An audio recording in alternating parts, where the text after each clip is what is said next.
En 2009, à Gaza, grâce à nos passeports diplomatiques, nous sommes entrés. La situation a été bien celle décrite dans le rapport Goldstone.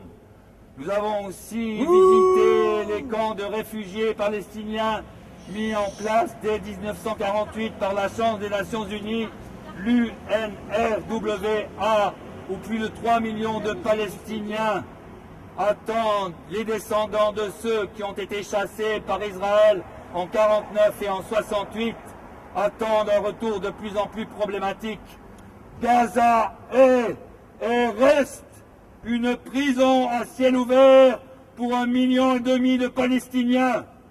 Pas plus encore que les destructions matérielles comme celle de l'hôpital du Croissant Rouge par plomb durci.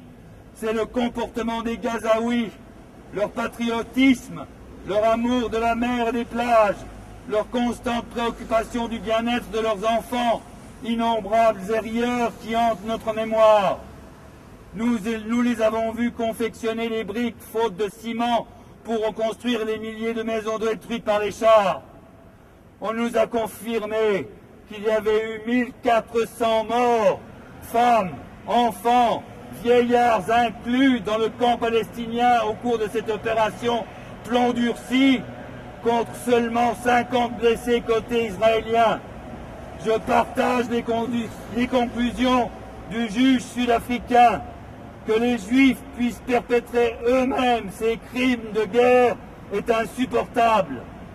Le président Obama, avec son discours du Caire en juin 2009, avait suscité en nous de grands espoirs, mais le traitement de ce problème nous a beaucoup déçus. Est-ce que ça sert le Hamas d'envoyer des roquettes sur la ville de Sderot? La réponse est non. Ça ne sert pas sa cause. Mais on peut expliquer ce geste par l'exaspération des Gazaouis. Dans la notion d'exaspération, il faut comprendre la violence comme une regrettable conclusion de situations inacceptables pour ceux qui les subissent. Alors on peut dire que le terrorisme est une forme d'exaspération. Il ne faudrait pas exaspérer, il faudrait espérer. L'exaspération est un déni de l'espérance. Elle est compréhensible, je dirais presque qu'elle est naturelle, mais pour autant, elle n'est pas acceptable. Ne vous méprenez pas. Je suis solidaire des Juifs d'Israël et de ceux de la diaspora parce que je sais ce que c'est d'être juif. Je suis moi-même d'origine juive par mon père et je soutiens sans équivoque l'idée que les Juifs, après tout ce qu'ils ont subi, méritent un pays à eux. J'ai crié de joie quand l'État d'Israël a été fondé. J'ai dit « enfin ». C'est pourquoi je suis aujourd'hui aussi sévère, parce que je veux qu'Israël soit une nation honnête. Je suis convaincu que l'avenir appartient à la non-violence, à la conciliation avec les grandes cultures différentes. C'est par cette voie que l'humanité devra franchir sa prochaine étape. Sartre écrit en 1947 « Je reconnais que la violence, sous quelque forme qu'elle se manifeste, est un échec, mais c'est un échec inévitable parce que nous sommes dans un univers de violence. S'il est vrai que le recours à la violence contre la violence risque de la perpétuer, il est vrai aussi que c'est l'unique moyen de la faire cesser. Mais j'ajouterai que la non-violence est un moyen plus sûr. Se dire la violence n'est pas efficace, c'est bien plus important que de savoir si on a droit de condamner ou pas ceux qui s'y livrent. Le terrorisme n'est pas efficace. Dans la notion d'efficacité, il faut une espérance. S'il existe une espérance violente, c'est seulement dans la poésie de Guillaume Apollinaire qui dit que l'espérance est violente. C'est pourquoi il ne faut pas laisser s'accumuler trop de haine. Les messages de Gandhi, de Mandela, de Martin Luther King Jr. trouvent toute sa pertinence dans un monde qui a dépassé la confrontation des idéologies et le totalitarisme conquérant. Pour y parvenir, il faut se fonder sur les droits dont la violation, quel qu'en soit l'auteur, doit provoquer notre indignation. Il n'y a pas à transiger sur ces droits. Chaque vendredi, les citoyens de la petite ville de Bel-In, sans puits en Cisjordanie, vont, sans jeter des pierres, sans utiliser la force, jusqu'au mur contre lequel ils protestent. Les autorités israéliennes ont qualifié cette marche de terrorisme non violent. Pas mal, hein? Il faut être israélien pour qualifier le terrorisme de non-violence. Il faut surtout être embarrassé par l'efficacité de la non-violence qui tient à ce qu'elle suscite l'appui, la compréhension, le soutien de tous ceux qui, dans le monde, sont les adversaires de l'oppression. Sur le plan de l'histoire, notre histoire avec son couronnement occidental est une histoire de violence assumée. La pensée productiviste, la fuite de l'économie financière est très coupable. Elle engendre les traders, les conflits, la compétitivité, la violence, les percées de la technologie avec la nano-informatique par exemple augmentent la compétitivité, l'accroissement de richesses insupportables pour ceux qui n'en ont pas, d'où encore un accroissement de l'écart entre les très pauvres et les très riches. Cette composante est arrivée à son terme, à son échec.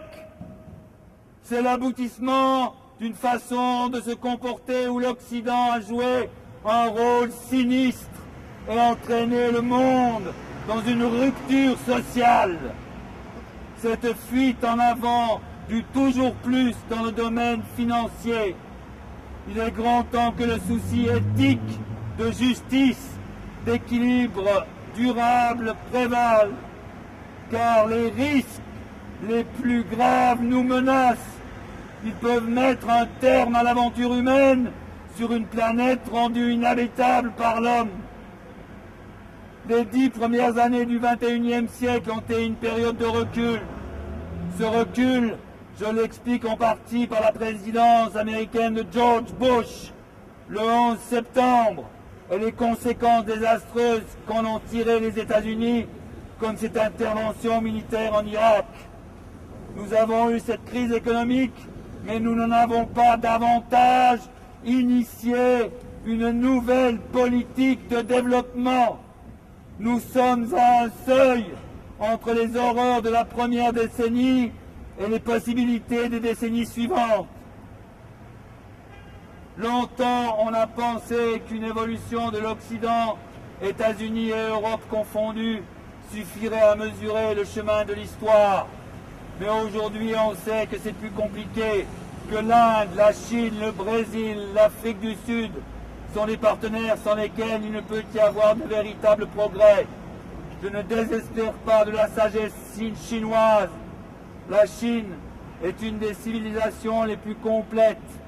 Elle peut se comporter plus ou moins bien, plus ou moins mal, et pour moi, elle n'est pas un danger pour l'humanité, comme elle l'aurait été si Mao avait été resté, comme l'était Staline quand il était maître de la Russie, comme l'était Bush quand il était maître de la finance mondiale. On peut discuter avec la Chine, par exemple sur le Tibet. Elle ne résoudra pas ce problème sans notre aide, sans notre compréhension. La Chine est encore un des pays où le niveau de la base est le plus bas. Donc, même si cette explosion économique extraordinaire, c'est encore un énorme problème pour eux. Mais il faut espérer, il faut toujours espérer. La décennie précédente, celle des années 90, avait été source de grands progrès. Les Nations Unies ont su convoquer des conférences comme celle de Rio sur l'environnement en 92. celle de Pékin sur les femmes en 1995, en septembre 2000, à l'initiative du secrétaire général des Nations Unies, Kofi Annan, les 191 pays membres ont adopté la déclaration sur les 8 objectifs du millénaire pour le développement, par lesquels ils s'engagent notamment à réduire de moitié la pauvreté dans le monde d'ici 2015. Mon grand regret, c'est que ni Obama ni l'Union européenne ne soient encore manifestés avec ce qui devrait être leur apport pour une phase constructive s'appuyant sur les valeurs fondamentales. Mais de nouveau, l'espoir se lève.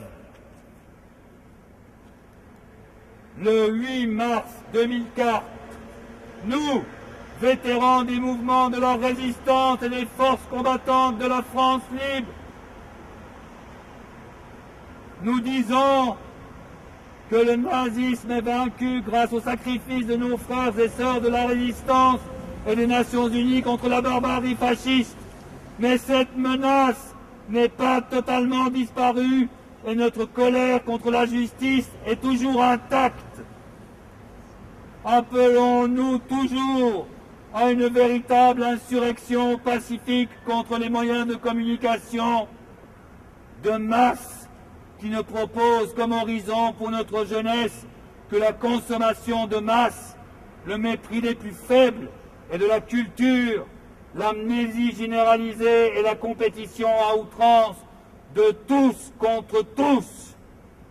À ceux et celles qui feront le 21e siècle, nous disons avec notre affection, créer c'est résister, résister c'est créer.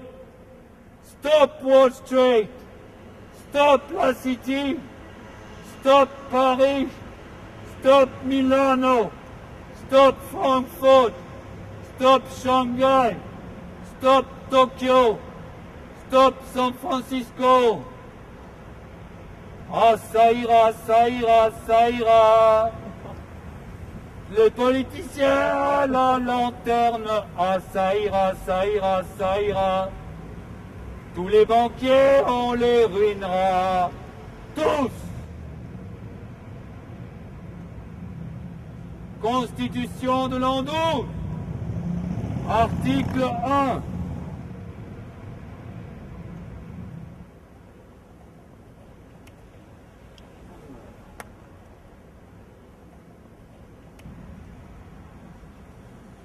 À partir du 4 juillet 2012, tout prêt à intérêt au-delà de l'inflation sera considéré comme un vol.